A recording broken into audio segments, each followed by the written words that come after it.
Hello, everybody. Welcome to the Welsh Republic Podcast, episode 155 today. And I am here with my guest, Paulina. For how are you doing today, Paulina? Is it all good? Sorry, I butchered your second name. Paulina. How are you doing today, Paulina? Hello, Welsh. Congratulations on pronouncing my name quite correctly. I'm doing great. Hello to everyone from Ljubljana. It's pretty humid here in the city center. A lot of tourists from all over the world. If you didn't know, Slovenia is one of the hottest destinations for tourists in 2025. Is that in Europe or is that in where is that in? Is that for Europe? Okay, Slovenia is in Central Europe. Yeah. A lot of Americans who were coming to Slovenia said that we are Eastern Europeans, and a lot of Slovenians, they were not satisfied with that because they always want to emphasize that we are Central European countries. We were part of Austro-Hungarian Empire. We borders Croatia, Austria, Hungary, and Italy. That's why you should never come to Slovenia and say that we are from the Balkans, because this is also offensive to Slovenians. But I don't mind, because That's a bit strange. That's a little bit strange. yeah, Slovenia is a pretty peculiar So, about their origins. So they are proud to be Central European. So if you're Paulina. coming for a visit to Slovenia this summer, please call us Central Europeans. So, Paulina, how's your day been? What have you been up to today? Anything much? Anything going on with you? Not much, I'm really happy to enter the international stage again because it's like my second time in 15 years saying something political or something of value in English language. I moved from Russia. I spent 7 years in Russia as a correspondent for the biggest Slovenian newspaper. It's called Delo. And when I moved back to Slovenia, I just speak Slovenian. Well, okay, sometimes I meet some people, some old friends, and I speak English, but I don't answer questions in English. So thanks for having me, Welsh. I really love explaining our position and share my knowledge about Ukraine because about this conflict, the hottest conflict in the world right now between Russia and Ukraine, which was also very fatal for me because from 2014 I was inviting to Slovenian national television, and I said this is a proxy war between Russia and the United States, and I became persona non grata in Slovenia. So no journalists are allowed to talk to me. I'm not ever invited to any Slovenian shows. I'm like demonized as a Russian spy and stuff like that. But I used these European elections as a platform to again bring up this topic of possible or that we're one step in front of nuclear war. I was quiet from 2016 till 2023 because I felt like a Don Quixote fighting like these invisible enemies.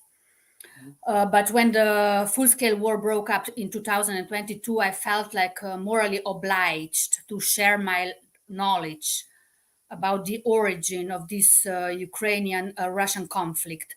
I visited Donbass in 2015 with some American and European friends. It was a press tour. And I saw all this suffering, all these old babushkas living on nothing because the Ukrainian regime, when people in Donbass, in Donetsk and Lugansk, decided for independence, they voted on the referendum. The Kiev regime started indiscriminately bombarding civilian infrastructure. A lot of children died. Did The you Kiev when you were regime. there, Huh? Paulina, when you were there in Donbass, did you see like children getting killed or like did you see, things happening? Like the bombing and stuff? At that time, like we saw like some provocative groups entering into the Donbass and trying to shoot on our escort. I saw a lot of refugees in schools. I've seen a lot of, especially old people, because Ukraine was, even before this war, was it's the dump of the Europe actually. Yeah. Because my first time in Ukraine, it was in 2005. I actually went to Odessa to learn Russian, because they had like this Oxford Center in Odessa.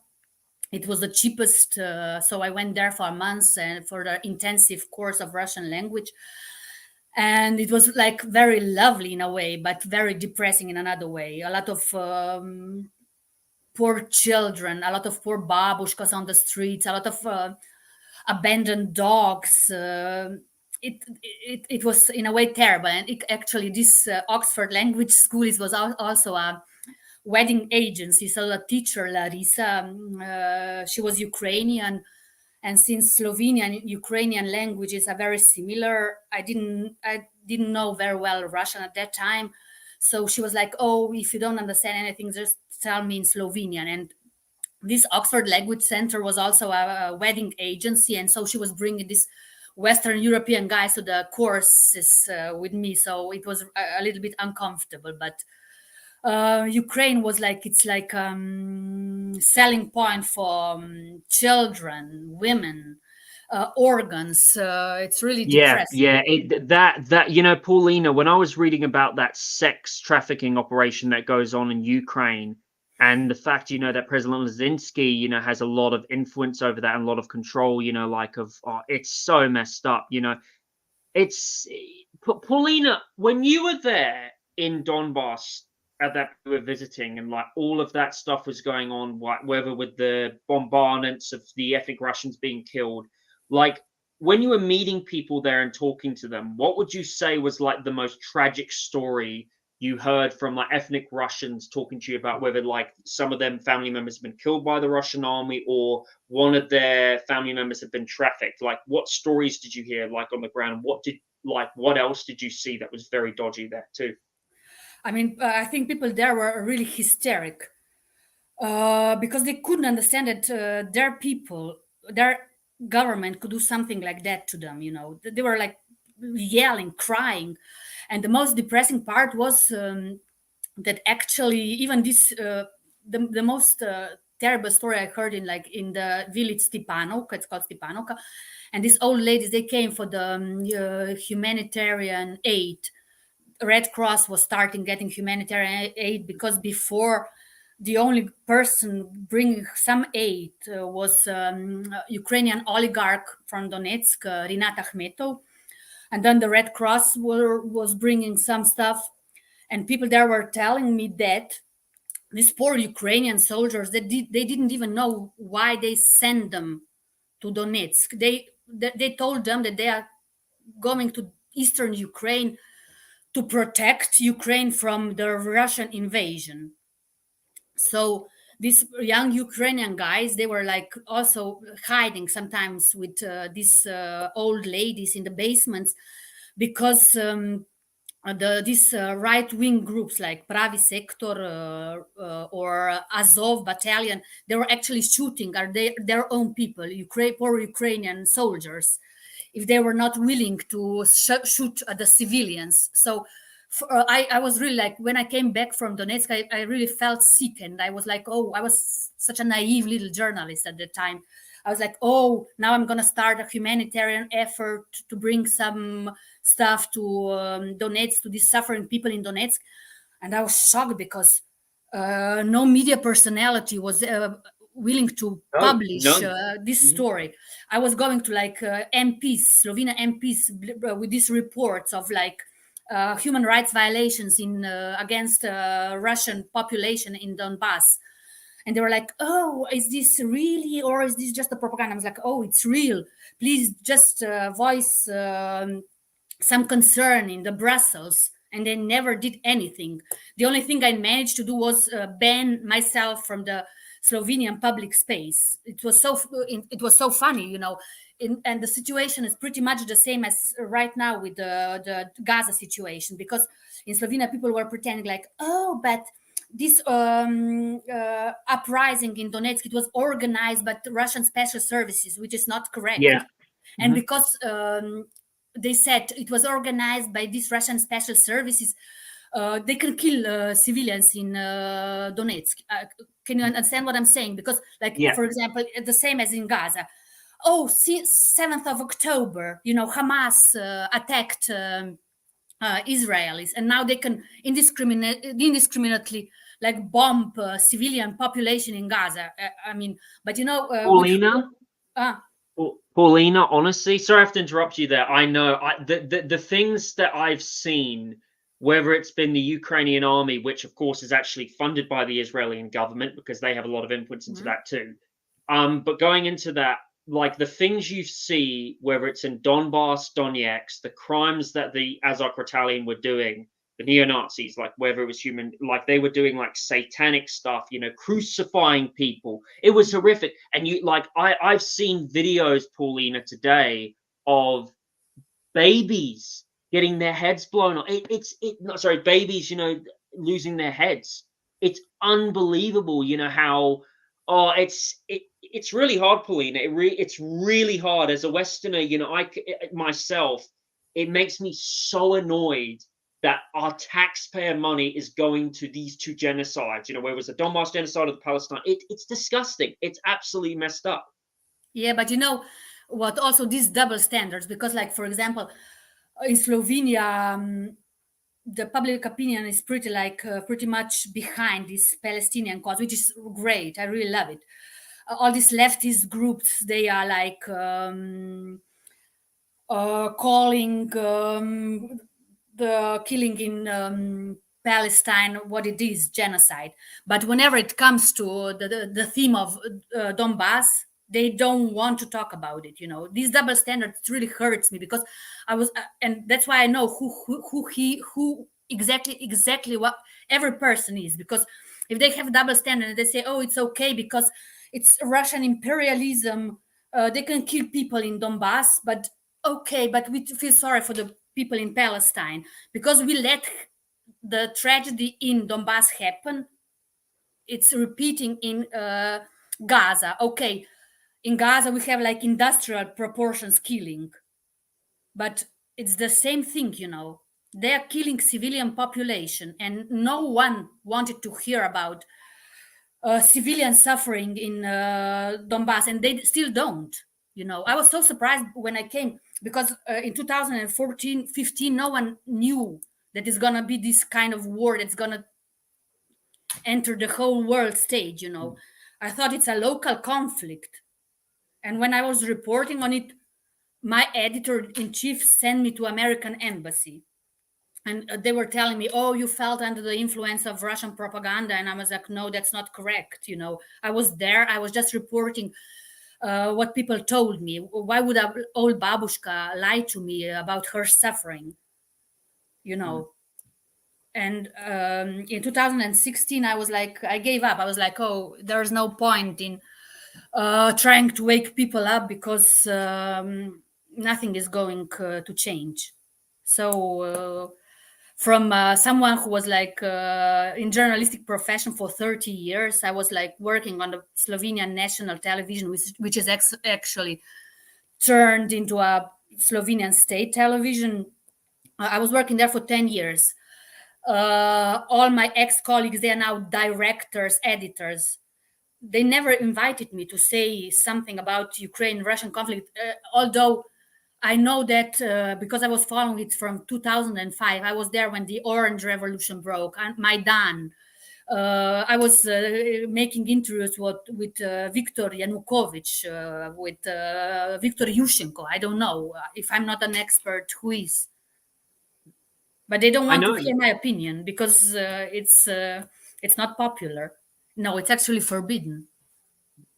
Paulina, I read right now the information that you were the first journalist to publish about the outbreak of the Russian-Georgian war that happened, and you were at the port in South Odessa. So tell me about like that news, how you were the first person to break that out to the world. What are the facts that people should know about that? And when you're at the border, when you're interviewing people, what were people telling you about that the Western media wasn't telling? And like, how was it that, and sorry, why is it that, Russia are not the aggressor? Go ahead. Tell me your side of it. Go ahead. Yeah, but this was really just a coincidence. I was at the border with South Ossetia at the time of the breakup of the war between Georgia and South Ossetia, when Russia was first intervening in a post-Soviet space in this regard.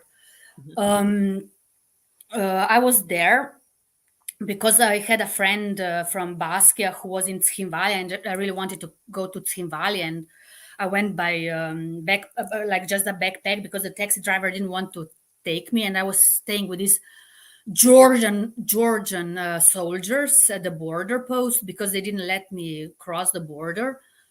I was spending there like 5 hours, and there were like Protestant popes, like really crossing these Georgian soldiers. And at one point, this guy, the chief officer, came to me and said, "Oh, you have to leave because the operation is going to start." And I was like, "Oh no," but I'm kind of scared because they were like there was like 3 kilometers. I had to walk back, and there were no one there, no cars, nothing. I'm like, "No, please, can I stay? Because I'm really scared walking by myself." And I was like, "Oh, can you please stop one OSA car so they can drive me?" And they were like, "Oh, but Organization for Security and Cooperation, they're not allowed to stop at the border post." So I had to go back. They were actually shooting at me. And then I, like 1 kilometer later, I reached like these Georgian journalists. And I actually then stayed with these Georgian journalists, and we were driving back to Tbilisi. There were like a huge column of Georgian tanks and military equipment going into the other side. And this cameraman, he was a veteran of Abkhazia War. He said, "Okay, now the operation has started because Georgian President Mikhail Saakashvili, at that time, he expected NATO to intervene." And just the next morning, the Russian tanks were moving through Rocky Pass. This is from Vladikavkaz. This is North Ossetia, to actually intervene. But this was like a really short operation. So because it didn't go according to Saakashvili plans. No one intervened, and Saakashvili is now in very bad shape. He's in prison in Georgia, and I expect something similar will happen to Ukrainian President Vladimir Zelensky, because that's what Americans do with their puppets when they don't need them anymore. So I don't think anything good is ahead of Zelensky. Lisinski today, because Ukraine is, they're losing this war so badly right now. Russia is just overwhelming them. He just today announced that he, I think it was yesterday, sorry, I'm trying to look for it. He announced today that he's doing, he wants arms training in schools. And that is messed up because the Ukrainian army, they have lost so much men. They are on their last legs. Russia is only, overwhelming them. And there are disabled kids, Polina, being, disabled people being put in the army. There are some kids who are being kidnapped, How do you, with that training that is being introduced, so Polina, how do you see the Russian-Ukraine conflict ending? Do you see it in a point, where NATO is going to get involved? Do you see there being like a coup where the Ukrainian population just say they've had enough and they overthrow the Ukrainian government? Or do you think that like Ukrainian army will just collapse and then Russia will take, Kiev and stuff? How do you see it ending, and what implications do you think that's going to have going forward to Ukraine? And how do you think Ukraine will look after the war? Do you think that Eastern Ukraine, do you think that Russia will take Western Ukraine or leave Western Ukraine as their own state? And do you see like Poland and Hungary taking some parts of the other part of Ukraine? Go ahead. Well, I don't think you can military conquer or defeat a country with 6,000 nuclear um, warheads. I think Russia would just take this eastern part. I don't think. I think maybe also Odessa, because Odessa was actually always a Russian town. It's unfortunately to say. I really, you know, when I started like reporting these tragic things, pure evil that is happening in Ukraine, they said that I'm like an enemy of Ukraine, but in fact I'm the only, actually not the only, but one of the few friends of Ukraine. I try to warn them what will happen with them if they will repeat the politics that they do.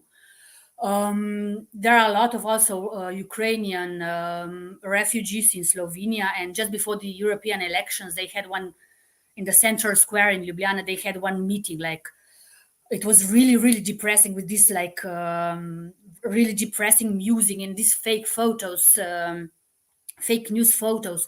And I went to them and I said, "Aren't you embarrassed? You guys are dying in huge numbers in Ukraine, and you are here in the center of Ljubljana making this propaganda heard around Slovenia." And they, in fact, these girls, they were really ashamed. Seriously, I could feel they felt ashamed. I don't know. Did you hear that? Like the whole ballet orchestra of Kiev left Ukraine. They are not planning to go back. Anyone Yeah, with I heard money, about that. anyone with money already left Ukraine. Only Yeah. people who can afford to leave Ukraine are forced to die in hundreds for the BlackRock and other Western dirty corporations. I'm really like I have enough, you know. Well, two Slavic nations also. There are a lot. This war is huge burden on Russians, you know. And two Slavic nations are killing each other for the profit of some Anglo-Saxon guys. But you know, this Slavic mentality. Sometimes I'm just like, we deserve this, you know. They're killing each other, you know, Russians and Ukrainians. When I was spending like 7 years in Russia, I didn't even distinguish which one was Russian or which one was Ukrainian, you know, and they were really good friends, you know. And then they brought this money, they brainwashed this Ukrainian journalists, and most of my Ukrainian friends, Ukrainian journalists who worked in Moscow before, are now the chief Ukrainian propagandist. You know, I was actually so nice to like invite them to Slovenia, and now they are like sending me like pieces of shit like on the Facebook or whenever I post something. Oh, Can you so imagine? funny. It's so uncivilized. Actually, I've never expected from them to behave like that. I know it's a mass psychosis, you know, because they still believe they can win, and they're still like I know. following this propaganda. But you know, they were like actually trained because they spent like 5 years before this war in Moscow, and I know this was on purpose. You know, it was not. They were not sent there by coincidence, because most of the Ukrainian media are owned by the oligarchs, one of them being Igor Kolomoisky. He's the guy who brought Zelensky to power. So no coincidences in Ukrainian politics, I would say. Another thing about you, Paulina, is following the Edward Snowden discourse, you were like attended a meeting of Snowden. So tell us about that. Like, what was the story behind that when you attended the meeting with Snowden and international humanitarian organizations? What was that about?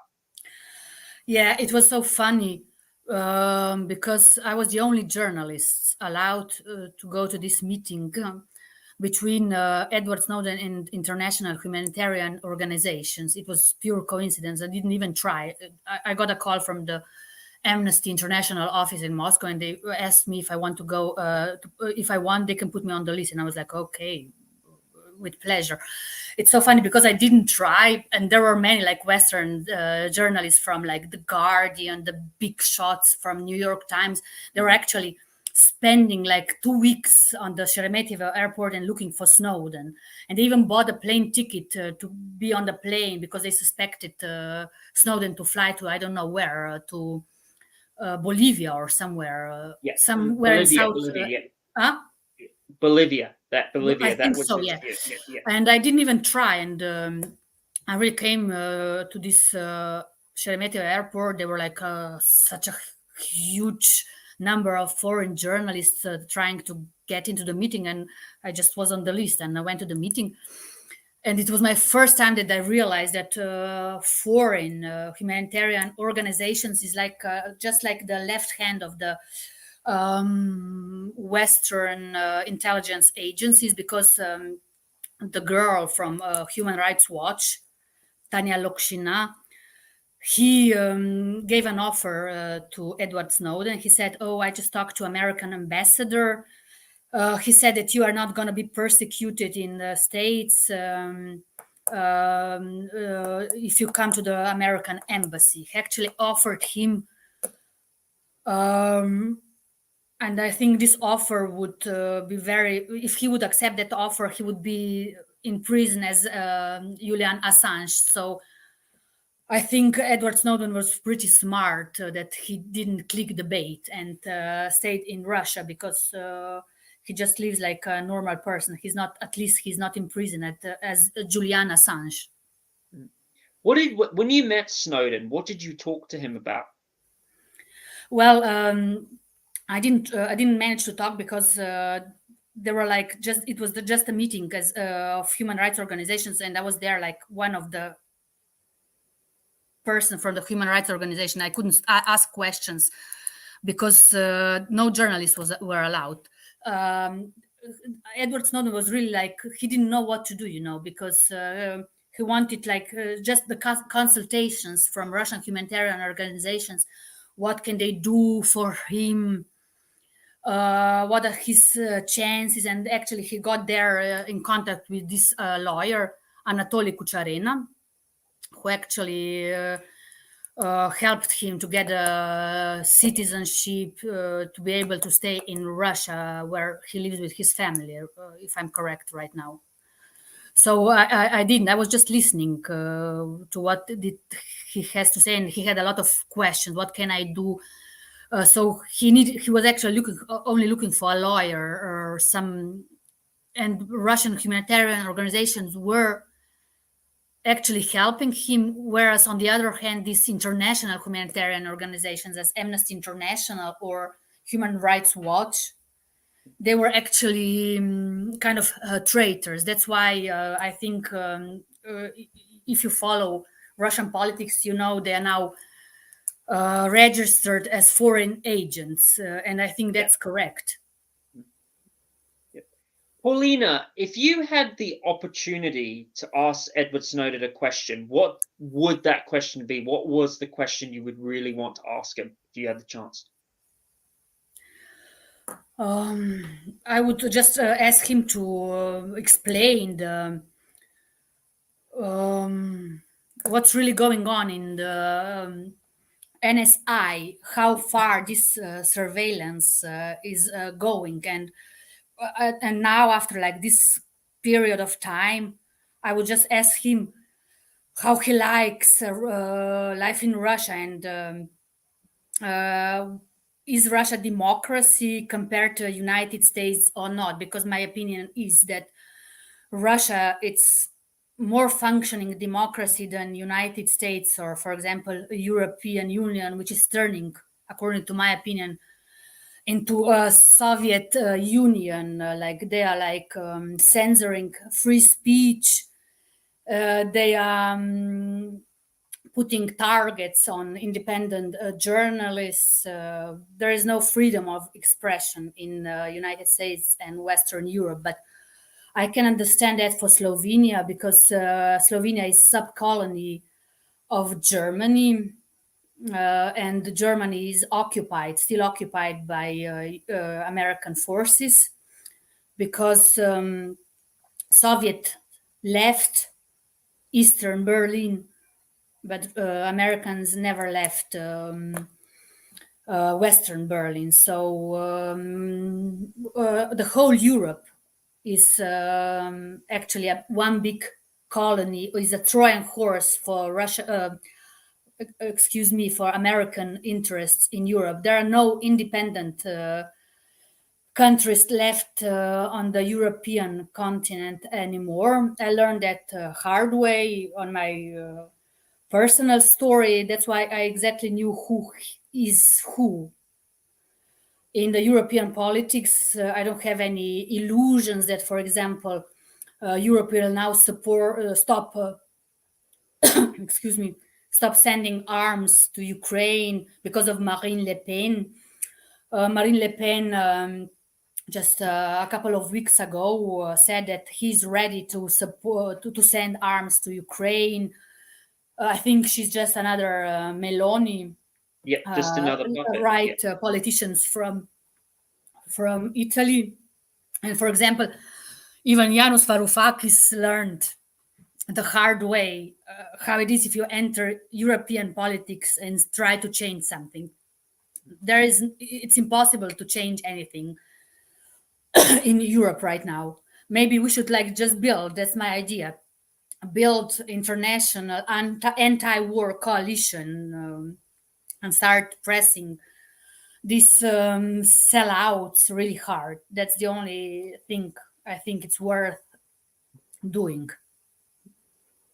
You're a candidate for the Truth Party in Slovenia. So tell me, what is your thoughts on the results of the European elections, the big takeaways from it, the positives, the negatives, and what's it like being a candidate in Slovenia, like the election parliament? How well did your party do?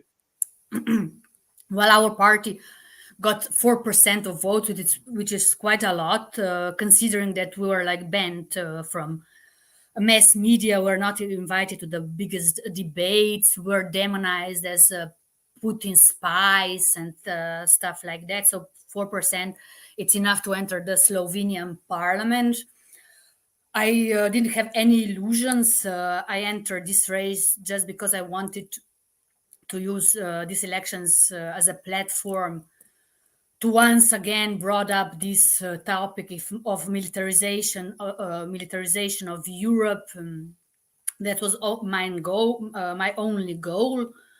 So I think I pretty much succeeded because people from New Zealand or Welsh are now interviewing me. So I think I achieved my goals and I decided I'm not going to be quiet anymore. I'm going to keep being enfant terrible of Slovenian media or public space. I think they already got used to me because at the beginning I really was attacked in some kind of so-called media. I don't call them media anymore. This is a propaganda pieces. They are saying that I'm a sellout. I was never working for anyone. I actually Russian establishment. I was not one of their favorites because I was always asking them the toughest questions on any press conferences. So I think our party did pretty much very good, but I expected more. I expected that more than 4%, 4% of Slovenia is for peace. But actually, they are not. From Slovenia, these right-wing parties were elected the same as in Europe. But I would argue that these right-wing parties are not pro-peace parties in Slovenia. At least they are not. Even in Europe, they are not. And I think that the globalists allowed these right-wing parties to win. Because they are in their pockets. That's my take. One thing a lot of people have been talking about, we'll get back to Slovenia in a bit, sorry. We do want to talk about Yugoslavia, but one thing a lot of people have noticed, when I was studying about Ukraine, I had a feeling, because you see that the Nazi influence in Ukraine, and it's just absolutely mental. it's just off the charts.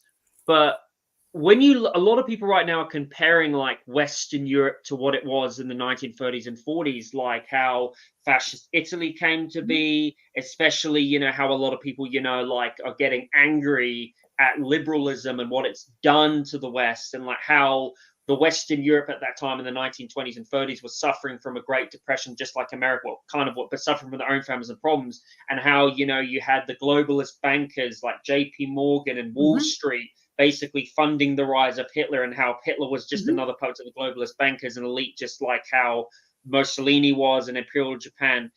When you look at that, Polina, when you look at like the rise, do you think we're seeing like a rise of Nazism and far rightism in Europe? Do you think that the globalist elite are also funding that? And do you see like also like America potentially heading into the road of like going far right, like seeing, because especially when you look at like how Americans, like how there's a bit of a far right movement going on in America and how that's funded by the deep state. How do you see like Western Europe being like becoming like it was in the 1930s and 40s, like, a far right where a lot of nations become far right, like Nazi states? And do you see that happening with America? Go ahead. Yeah, I think it's all controlled.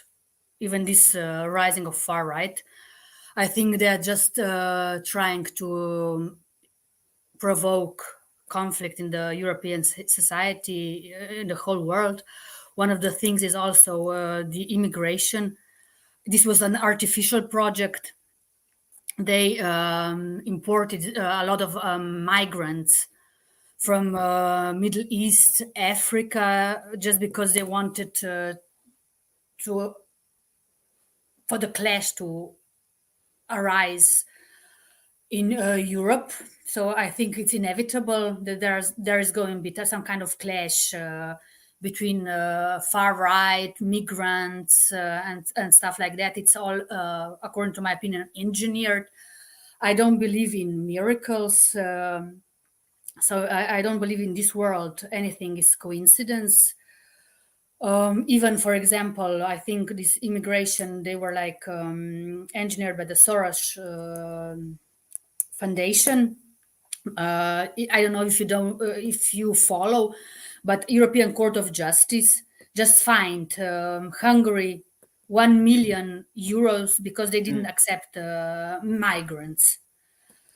So European Parliament, they don't have any real power, but the Court of Justice they have. So even Hungarian Prime Minister Viktor Orban accused George Soros to pay for this immigration process into Europe. I don't know if this is correct, but I can tell you that Viktor Orban was also a student of George Soros as myself.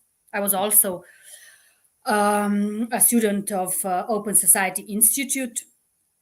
And I know what kind of mechanisms are working. I was one of the coordinators for Karl Popper debate program.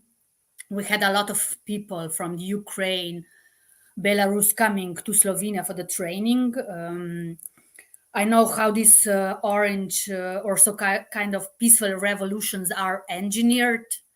They all follow the same manual. It's the book of Gene Sharp, From Dictatorship of Democracy, how to peacefully change. But usually it starts peacefully, but it follows very violently, as we've seen in Yugoslavia, in Belgrade, as we've seen in Kiev.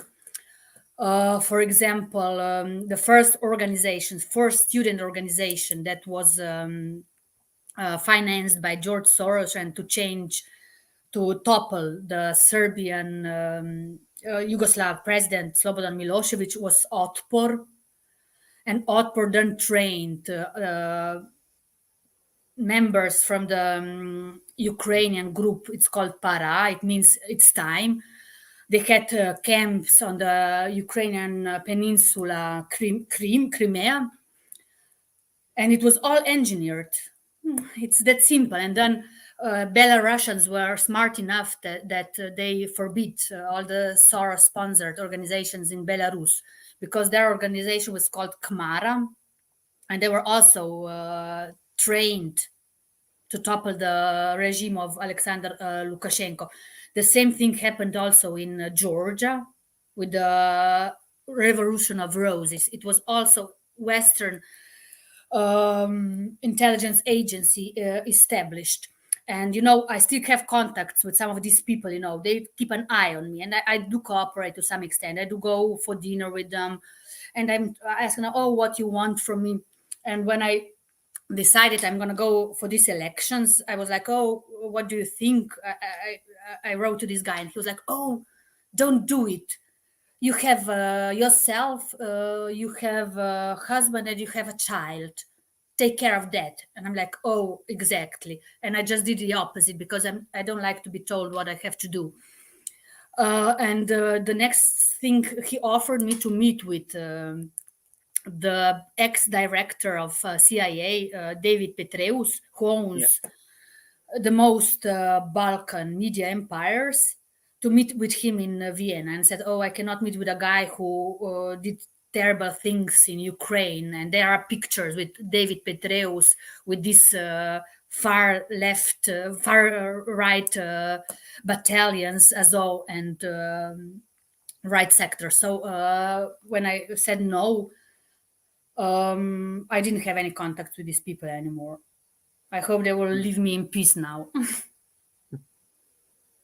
So, Polina, going back to Slovenia, tell me about your country. So, if you can, tell me about the history of Slovenia. So, like Slovenia, like it was a part of Yugoslavia. Like, what was Slovenia like really famous for? Politically during the time of Yugoslavia. What was it like when it was a part of Yugoslavia?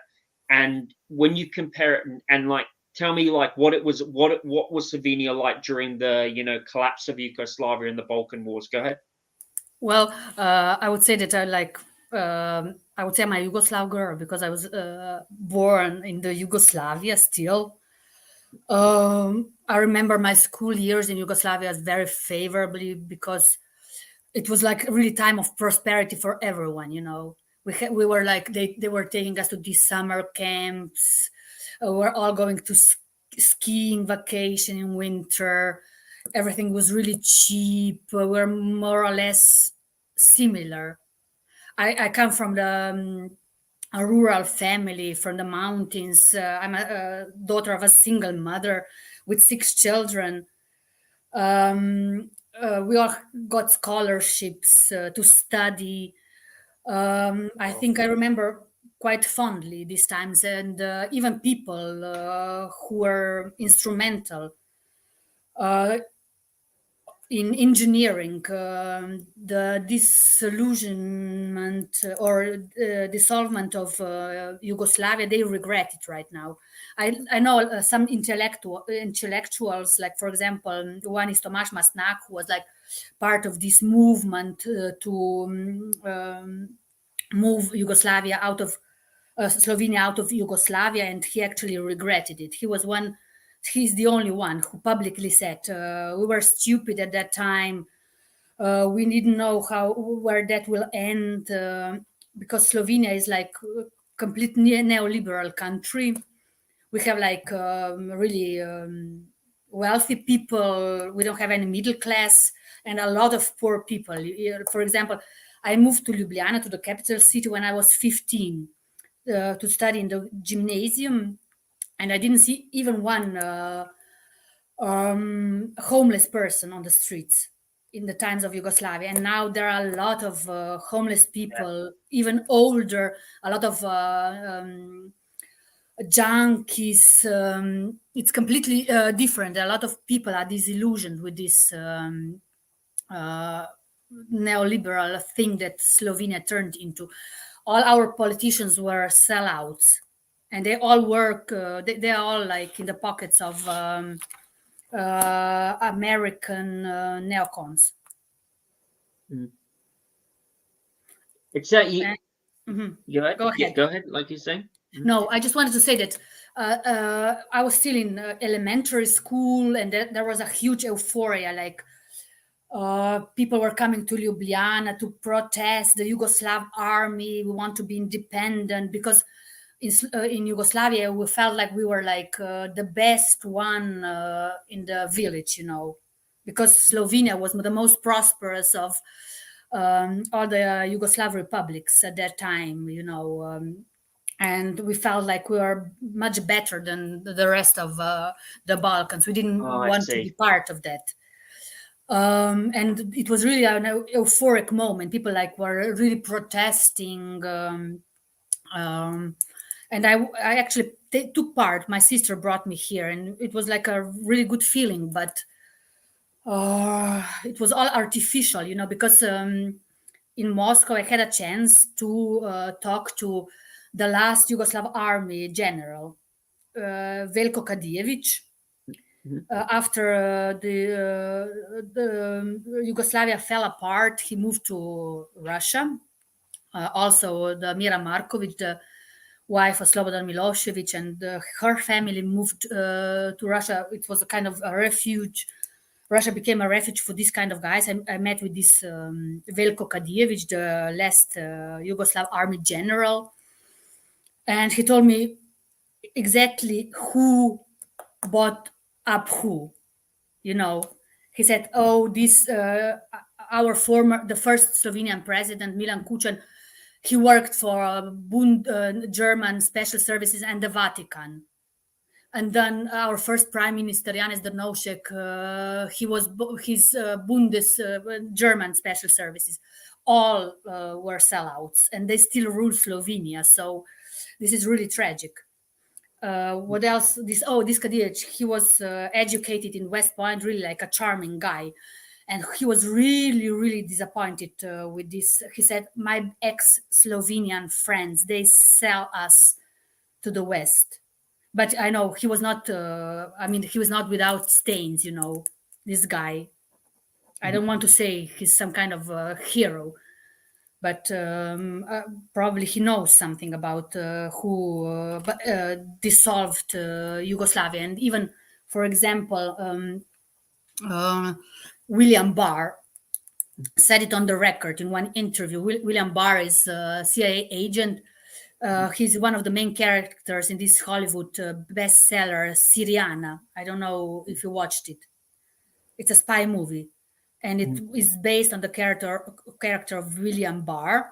And William Barr explained how it happened. He said, we came with bags of money first to Slovenia, because Slovenia was the first republic to say bye.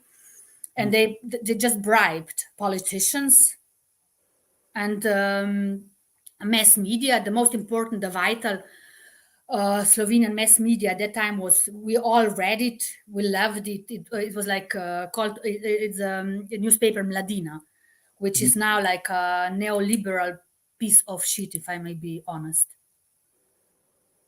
Sounds like it definitely does. When you were in Yugoslavia, like at the time when it was at its peak, just when I hear the stories, Polina, about Yugoslavia really sounded like Australia, like a very good nation, full of kind of like New Zealand, like very peaceful, very loving. People would go there for holidays, like from Britain, and it was just lied to about. It's one of these countries that is lied to about, like Russia, North Korea, China, Iran. It's really tragic to see that. Polina, what would you say is when you listen to lies about Yugoslavia, what would you say is the most frustrating lie that really frustrates you? The greatest lie that the Western media says about Yugoslavia that really frustrates you, that comes from the West, the greatest lie they say about I don't know. I cannot be very objective about this theme because I was still pretty young at that time and I didn't understand, but it was great. And we all remember our youth very romantically. And but there were some political prisoners also in Yugoslavia. I have to be honest about that.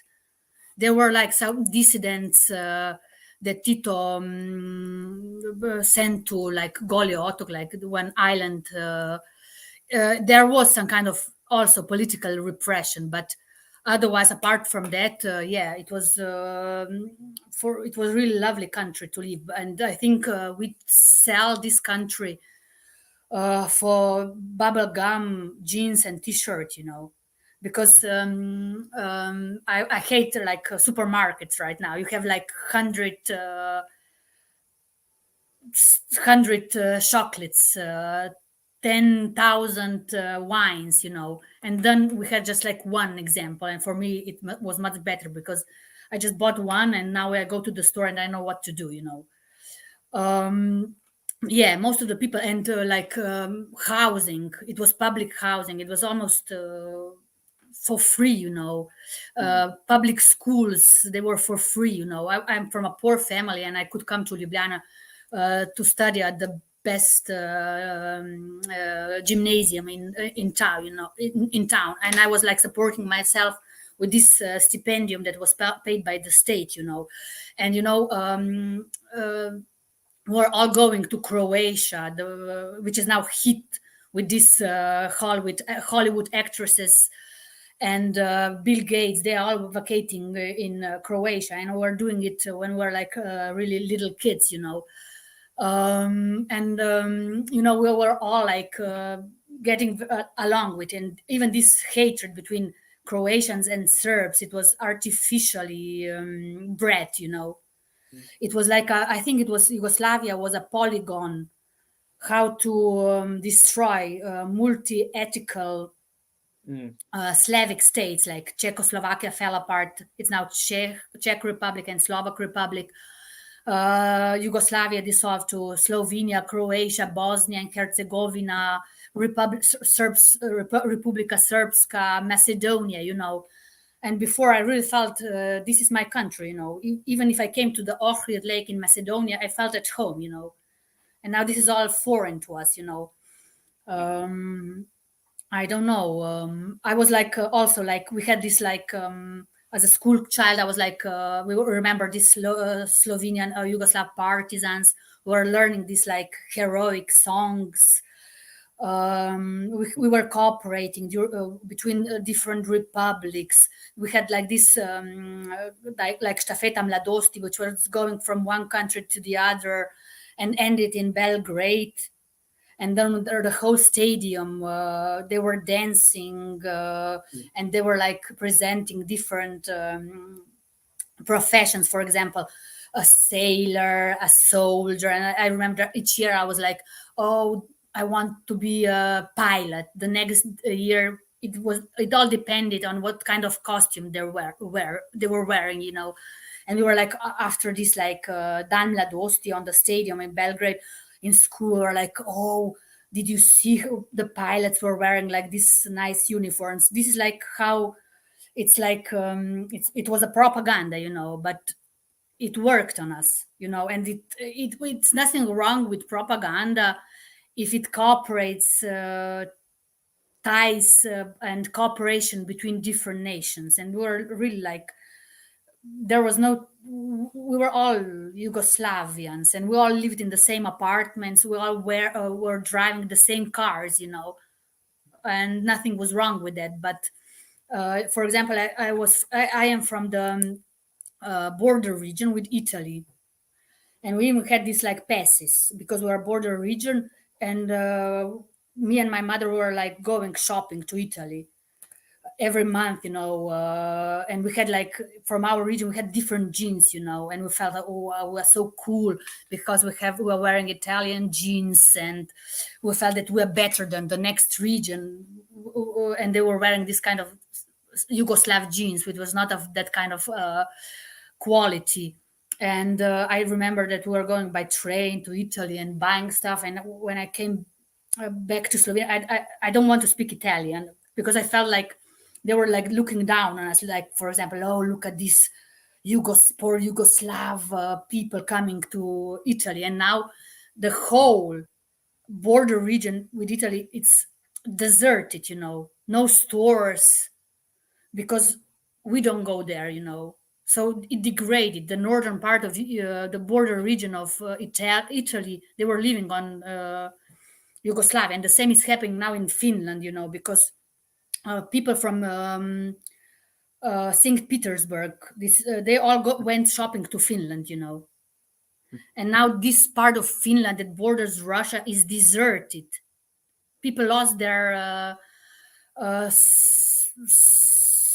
sense of selling anything because no one comes there. The Russians are not allowed to go back to Finland, and these stores are abandoned. They are closing. They cannot sell anything to anyone. Yeah. So pretty tragic. Polina, how do you see the future of Slovenia? Like, what do you think the future of Slovenia is going to be in the multipolar world? How do you see the European Union surviving? And what about the Balkans? Do you think there's going to be another war between Serbia and Kosovo? How do you see it happening going forward? Well, I'm kind of pretty scared, because I know how this war in Ukraine and Georgia started. First it was like European Eastern perspective. Let's learn, let's start taking Eastern Europe into our arms. And they started with these programs, Eastern perspective, it was called, and how it ended with war. And now the same thing with the Balkans. It's like the Balkan perspective, how we should enter Serbia and Bosnia into European Union.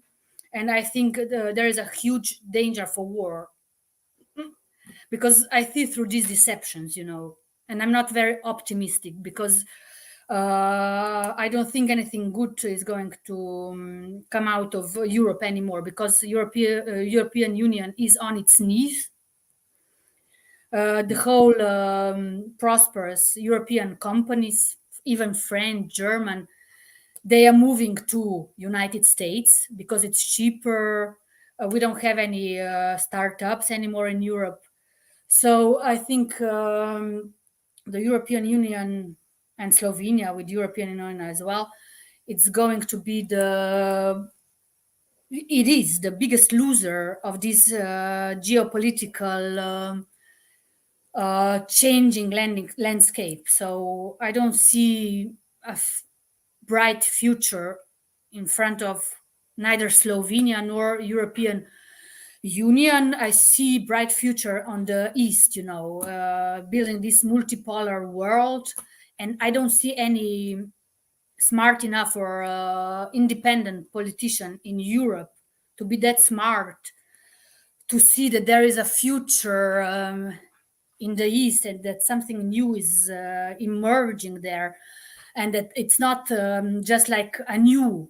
I have to repeat that a couple of times, because there was a lot of doubts in Slovenia, in the international arena, that in Slovenia most people say, oh, I'd rather be under the American hegemony than under the Russian hegemony or Chinese hegemony, because we have a huge problem with Russophobia and Sinophobia in Europe and in Slovenia as well. But I would want to comfort them that I don't see hegemony arising. I really see a multipolar world emerging, because what was the first thing that Russian companies do when they come to Africa? They erase the debts of the most poor nations. What more beautiful can be done than to give like a new start for these nations that were colonized and dropped for far too long, according to my opinion. And also what China is doing in Africa, they are building roads, infrastructure. I don't know. Maybe I don't trust China, but China never started any wars. They are just interested in cooperating. They are interested in actually economic cooperations. They are interested in building bridges, I would say. Even when I was in Russia, this China initiative from build what's called? Can you help me, Walsh? Belt and Road Initiative. Belt and Road Initiative. Yeah. Belt and Road Belt Initiative. and Road Initiative, yeah. And Hungary was very, very active in it Slovenia was actually also active in it, and now it all fell apart, but it's still going on, just without Europe. We are not, I think the biggest problem for us Europeans are that we still think that we're the center of the world. We are not, guys. Let's get used to it. No, not anymore. Not anymore. It's not. The world doesn't evolve around the United States and America, Europe, and I think people need to start understanding that now. So, Polina, it's been an hour now. I've really enjoyed the show we've done. Before we go, what is the last thing you would like to say to everybody before we finish up the show? Well, the last thing I would want to say to everyone, we, the people, have the power, so we just have to unite, and tell these corrupt politicians that it's we who are going to decide how we are going to live, and not some transnational corporations. I think when it's going to get really tough, people will actually wake up to their true power. And I said before, I'm pessimistic, but in effect, I am optimistic. We just have to be a little bit patient, and everything will fall into place. I think the most important thing going on right now is this financial stuff that is going on in Russia and China. And not to mention Saudi Arabia just dropped the petrol dollar, which is, I don't know why that's not being a bigger thing. That's devastating for the dollar, Dollar as a reserve currency, I think it's going to be gone, and then everything will fall into the right place. Not very soon, because this is I'm waiting for this to happen since 2016. I'm like, oh, there's a new multipolar world emerging, and I didn't know that I have to wait a decade, maybe another decade, I don't know, but we just have to be patient. But there are better times ahead. Polina, actually, before we finish up, I just wanted to ask you one other question, and it's how do you think the future of America is going to be? Because a lot of people right now, especially, we're talking about Trump and how we fought Donald Trump, like how we used to be Trump supporters, even though he's a puppet to Israel. What do you see the future of America? Do you think America is somehow going to make it out, or do you think there's going to be a civil war or a financial collapse? What do you think the future of America looks like? Or do you think it's going to have a similar thing to the Balkans, where it just has civil war and they fight amongst each other? How do you see it going forward? I don't think there is going to be a civil war, because I think the globalists don't want to be the fall of America would be so destructive, because that would affect a huge part of the world. So I think they are trying to do that as gently as possible, and I think Donald Trump is their guy to do that. I don't know if he's going to manage. I don't trust him, but I think he will try to do it. He will try to pull America out of these international organizations, and I think this is good news actually for Slovenia, for NATO countries, because when NATO will dissolve, and it's going to happen sooner or later.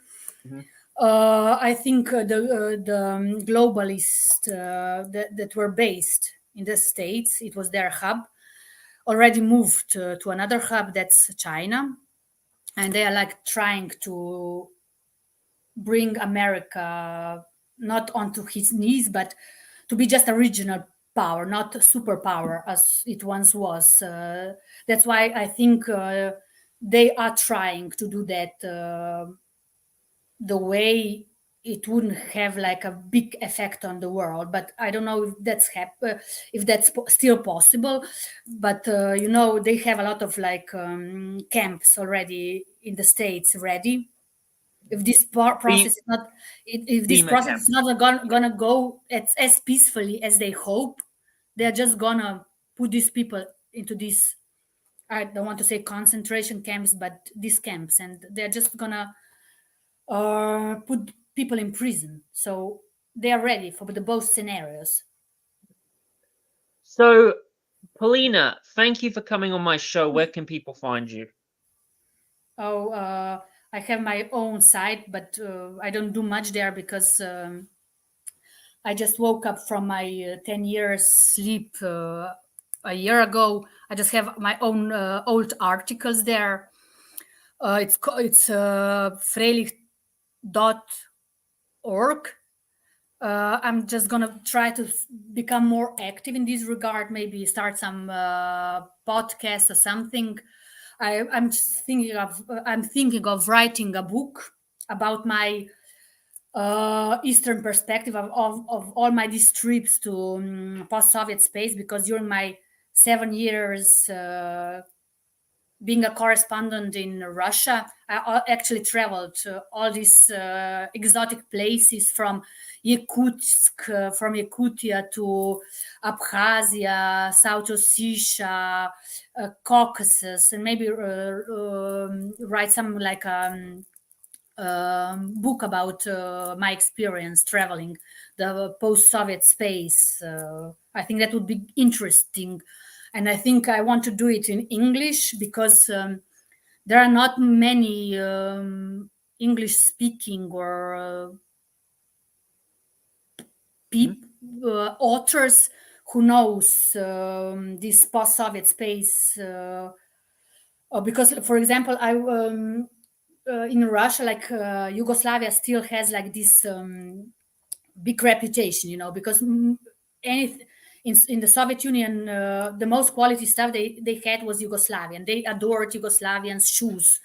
They adored, for example, Yugoslavian furniture, because it was high quality compared to this, as they call it, Soviet shit, And for example, when I was traveling post-Soviet space, and I said, "Oh, I'm from Slovenia." They didn't know where that is. I said, "Oh, Yugoslavia." And they were like, "Oh, all doors opened for me." For example, in Abkhazia, they let me go to the Stalin's dacha for free. And they were like, "Oh," they showed me everything. "Oh, Stalin had, like, for example, furniture, Yugoslav furniture. He had like this mahogany boat from Yugoslavia on this Lake Rica and in his dacha." And it was so funny in this like Stalin's dacha on Lake Rica in Abkhazia, because I've noticed like everything was really small, The bed was like this. They didn't have any lights. They had like three same rooms with the same balconies. And I asked, why was that? And they said, "Oh, he was really frustrated because he was really small. So they had to make special beds for him so he wouldn't feel frustrated. He had like this bath, really small bath. I don't know if I would fit in. And he had 3 bedrooms because he was so paranoid that he was the whole night he was changing from one bedroom to another. And he didn't have any lights in this dacha because his face was really with all wrapped in some kind of he didn't have really like clean face, and he didn't want lights, so he would see in the mirror how ugly he was, in fact, So they told me all these stories, interesting, just because I had like this reputation. Oh, we respect Yugoslavia. And I even, for example, I rented a really expensive flat in the most elite part of Moscow, like it's called Patriarchy Prudi. Only like Russian oligarchs live there. And I got it for really cheap because the guy was like, "Oh, you got from Yugoslavia." And then he came and he just accepted me like his daughter, and we had these political debates about Yugoslavia. And he was always, "Oh, just change all your salary in euros immediate into rubles and put it in Russian banks." And we were arguing about politics, and I really got it for really cheap money in the most elite part of Moscow, just because he respected Yugoslavia. And this was like a building where the Stalin nomenclature used to live, because there is like an organization called Memorial in Russia, and they had like a special website when you can check how many people were disappeared during Stalin repressions from any building. And I checked for my building, No one was killed in that building during Stalin repressions, because all the Soviet Stalin elite lived in that apartment, and I really loved that apartment. It had like a huge golden mirror, And when I was inviting like all my friends from Ukraine, Belarus, and Russia, they were like really shocked. They were like, "Oh, how can you afford? You probably have a sponsor, because." These Eastern European ladies, they are used to just have a guy taking care of them and paying for them. I'm like, no, I'm just paying that with my salary, Oh, well, I'm talking too much. Yeah, that's all right, Polina. It was a pleasure to have you. I had a great time. It was awesome to share your story. Please, everybody, go check out Polina's website and her fantastic articles. Please also go follow her on Twitter. What is your Twitter again? Polona Frelih. Let me check. Yep. I'm also, just like, I disappeared from Twitter for 10 years, and now I'm back. Don't worry about it. It's understandable. Please, everyone, Polona Frelih, yes. Polona Frelih. Please, everyone, go check out her work. Go follow her on Twitter. Go subscribe to her YouTube channel. She's absolutely fantastic, very knowledgeable. If you need to know about Slovenia politics, she's definitely the person to go to and talk to. Thank you for coming on, Polina. And thank you for everybody, for watching this episode today. I just want to say to everybody, please remember to subscribe to my YouTube channel, like and share this video to your friends and family and everyone.